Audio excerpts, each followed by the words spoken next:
Welcome back, everyone. Now, whether you're already enrolled in Medicare or just approaching that magic age of 65, knowing what to do or even where to begin can be very confusing. So here to help us understand the basics of Medicare and answer your questions is the one and only Bob Gunia. Welcome back, Bob. Welcome, Bob. Good to be back. Good to see you. It's Nice good to to meet see you. you Yeah. because you always clear up so many questions we have, and this stuff can get really confusing. Yes, it can. So that magic number of 65, people are working well past 65 these days. Is that still sort of the sweet spot? Great question. There's a lot of magic in 65. Okay. Especially think of the people who have individual health coverage. It's not tied to a group plan. When they turn 65, there's major savings for joining the Medicare program. And dare I say that I don't think you can really call people who turn 65 old. I know. I agree with you. And I think you got some photos of people that I wouldn't call them old. I mean, Well, Pierce let's see. Brosnan, I mean, he's look at him. 65. He's Look at that guy. Yeah, If I could look half that good at Ready to get called 65. Tim Allen. Right. He looks amazing. Yeah. And wait And a still minute. working, and all these people still working, Cindy keeping busy. Lauper. Girls just want to have fun. She was just on tour this year. I mean, She's looking Looking amazing. fantastic, for sure. 65 years young Yeah. is Yes. what it is. Yeah, these so there's a days. lot of opportunities and possibilities when you turn 65. Okay, great. Well, we recently asked our viewers their questions about Medicare, so let's just dive right in. Okay. Here's the first question right here. It's from Hallie D. Pfeiffer Burton from Dublin, Virginia, and she asks, do I have to take Medicare? Are there different plans? Great question, Haley. For many folks, it's a brand new situation when you're hitting retirement, and Medicare is a foreign name to some, and are the other options. The short of the answer is no, you don't have to take Medicare, but virtually everyone will want to because you've been paying into that program ever since you've been employed with those payroll taxes, and so it's a great benefit. And on top of that, the programs that other people may be familiar with, they all kind of wrap around Medicare. And so just a couple examples. One, TRICARE. So if you're in the military, that's your health benefit plan. And then when you retire, you get TRICARE for life. Well, TRICARE for life wraps around the Medicare program. The Medicare program really is the chassis that all the other health retirement programs build upon. And Interesting. Then the final thing would be Medicaid too. And so Medicaid is the program that we hear about, sometimes gets confused with Medicare. Right. But it's for those that can't afford the health coverage. Now, when you turn to 65, Medicaid wraps around Medicare. So That's why it's so confusing. Exactly. But Yeah. Medicare post-65, it is the chassis for retirement health Okay, coverage. that's good to know. Okay, so what is offered in the original Medicare plan then? The original Medicare plan is comprised of two very important parts. The first is Part A. Okay. And Part A is your hospital benefits. And it's where most of the money is spent. It is where the payroll taxes that you've been paying into funds Part A. And so it's very, very important. For Part B, it's your doctor's visits, your office visits.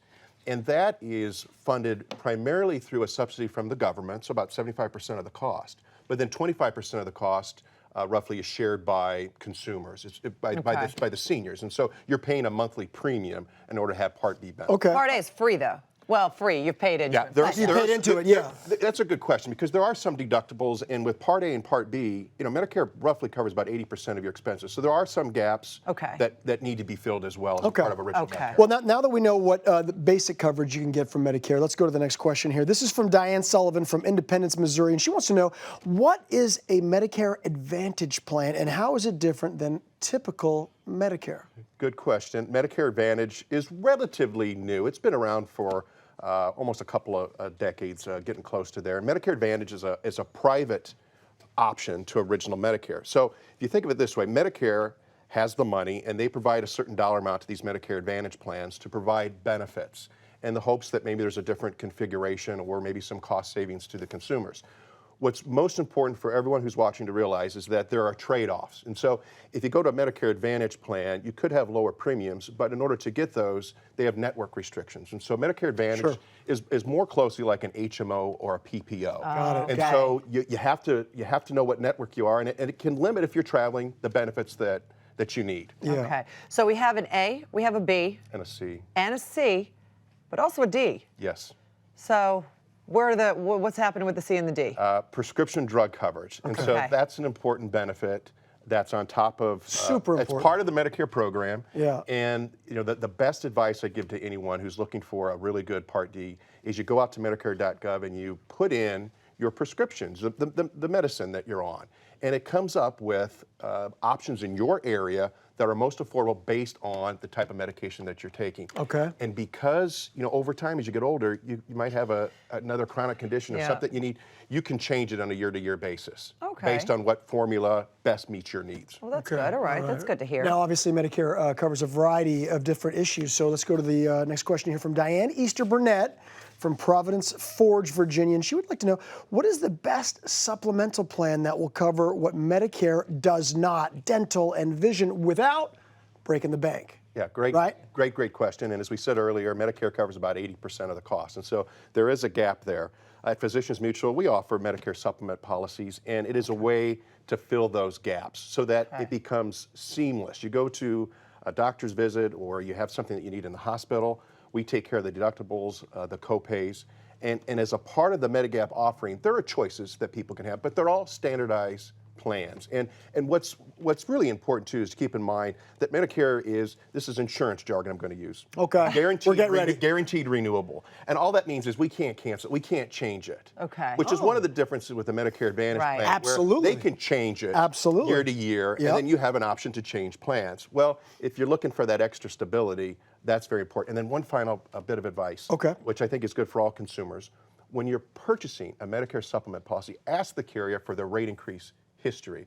We've all experienced probably different things that we purchase where you get a low introductory rate. Sure. Well, this is They awesome. all do that. Sign me up. Sure, everybody does But what's the rate for year 2, 3, 4, and 5? So ask the company, tell me For what's their the history rate. of that. Exactly. That is such a great tip.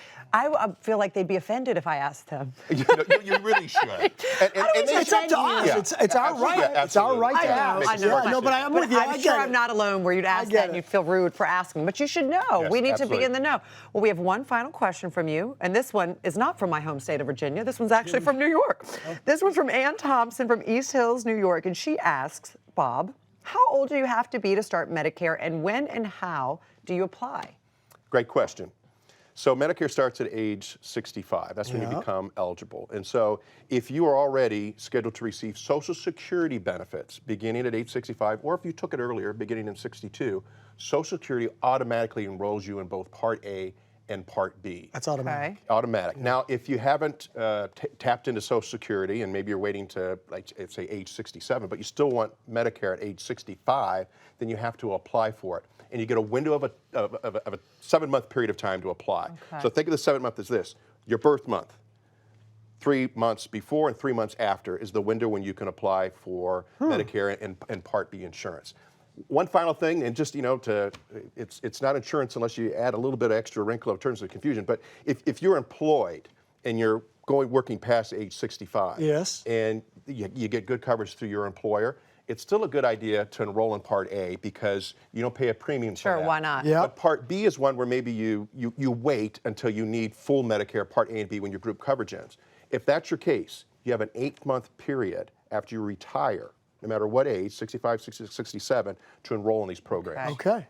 You're just a wealth of information. I'm telling you right now. I mean, So he good. makes everything seems so simple. And break it before, down like this. I feel like is there anything else you'd like to Something exciting. share with us? So the Hallmark Channel, you guys are the heart of Christmas and everything else that the comes heart on. of television, And so it is Mom. just, we're tapping into that special time. We have a cheer box, the Physicians Mutual. If you go to physiciansmutual/Hallmark, where you can nominate a nursing home or skilled nursing facility, that and it's going to be is- packed with games, Hallmark movies, and basically it's to really address loneliness. I mean, there's a tremendous amount of happiness during that period of time. For some people, it can be lonely too Very if they don't have a true. lot of loved ones. So this is to instill a little cheer. That's a beautiful thing. Bob, thank Apply you through November so 12th. much. You All were right. so wonderful, and thank you for being here, and thank you for always enlightening us. Thank you. I always feel so much better after I've spoken to Bob Gunia. It's true. For more information about choosing Medicare after retirement, visit physiciansmutual.com.